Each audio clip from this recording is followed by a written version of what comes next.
foam-free, fabulous, a breath of springtime with all my favorite flowers. At Floral Design Institute, we embrace the seasons, and what's better than the arrival of spring? The mechanics, foam-free. The vessel just filled with fresh water mixed with flower food. No foam, no netting, no armature, just water and food. To secure everything, I'm going to use the foliages. All the materials from florabundance.com. Some heliobore, such a beautiful one, full and lush, and eyelash clematis, so dramatic, always a surprising item, but placing those in first so that they cross over, start building a grid, which then will support all your flowers as you go on with your design. The base is set, and I like it just as it is. The eyelash clematis, so fabulous, but so many beautiful things. Sweet peas, paper whites, ranunculus, tulips, some lovely carnations, and then just a couple Princess Maya roses. The roses are large, heavy, bigger than everything else, so tucking them in first and a little bit lower so that they'll draw your eye into the arrangement, creating a triangle so it balances out from side to side. Then coming back, letting the sweet peas trail outward, tangle together, there we go. Letting them come through, a little bit longer, more delicate.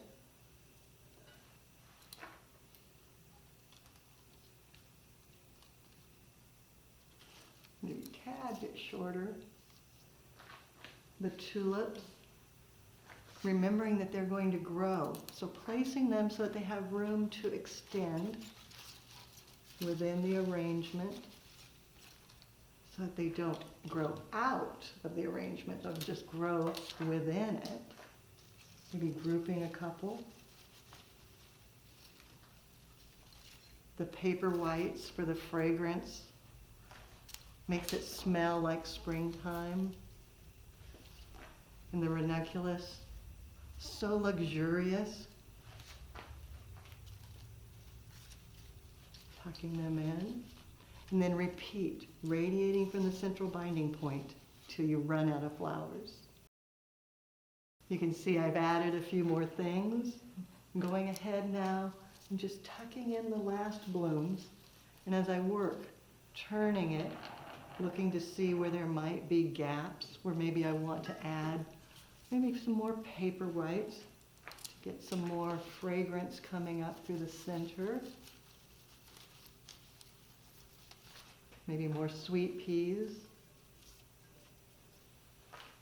Getting extension on all sides. And turning. Tulips.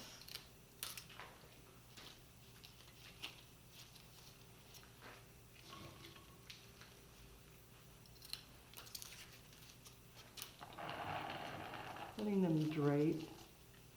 As soon as they grow, they'll keep going outward.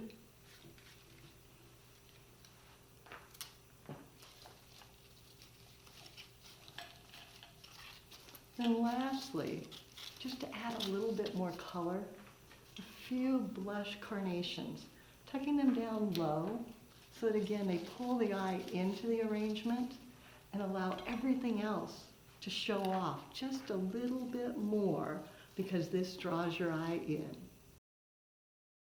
The recipe, everything from florabundance.com. 3 Princess Maya roses, 3 of the beautiful ranunculus, 5 of the beautiful soft blush carnations, then half a bunch of tulips, half a bunch of paper whites, a full bunch of sweet pea, a full bunch of the clematis. When you look at it, you can see how beautiful. The base, a full bunch of heliobore, and it holds everything in place, ready for delivery.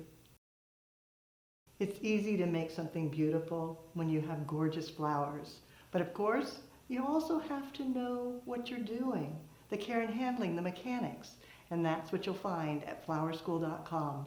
You'll also find the video library with more creative inspiration. Now it's your turn. Create a way. Show us what you can do. Be sure to take a picture, post it on social media, and hashtag Floral Design Institute.